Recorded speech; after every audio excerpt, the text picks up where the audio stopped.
деген мына бір кешен бүгінде Қазақстанның және де жалпы ТМД елдерінің аумағындағы ең ірі жаздық олимпиадалық ойындарға дайындайтын даярлау орталығы болып саналады. Аумағы 40 гектар жерді қамтыған бұл базада бүгінде жаздық олимпиадалық ойындардың 16 түрінен және де қыстық олимпиадалық ойындардың 4 түрінен спортшыларымыз дайындала алады.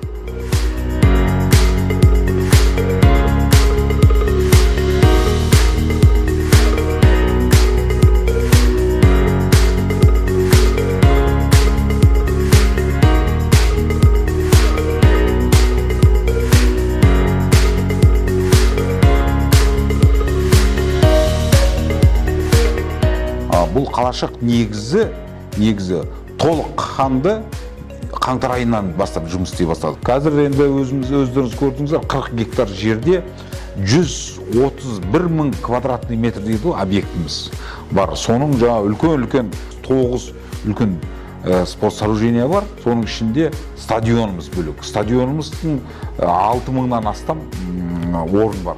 Бұл стадион футбол ойнауға болады және легкоатлетический дейді, жеңіл атлетика стадионы. Енді садақ ату кешені, пулевая стрельба дейді, ол да бар, конференц залымыз бар, библиотекамыз бар, боулинг центріміз бар, бильярд спортшылардың, бапкерлердің айтады ғой, кешкі уақытта бос уақытысын дұрыс пайдалану, дұрыс өткізу.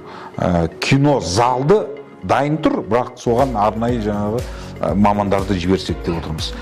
Және 1237 квадрат медициналық орталығымыз бар.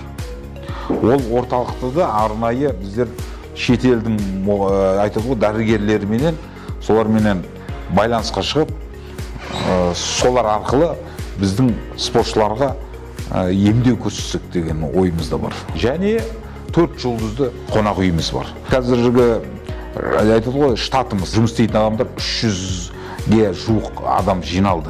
500-ге дейін барамыз біз. Қазір әлі бәрін алып үлгерген жоқпыз. 520 спортшымыз бар. Жастар, жасөспірімдер, бір сөзбен айтқан кезде.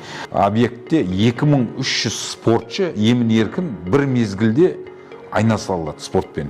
Ұлттық құрама командасы айналысып кетті де, Бішкекке барып, чемпионат Азияға қатысып, 3 бірдей жолдаманы жеңіп алды. Көрдіңіз, осы біздің базамыздың қаншалықты спортшылар үшін керектігін дәлелдеді.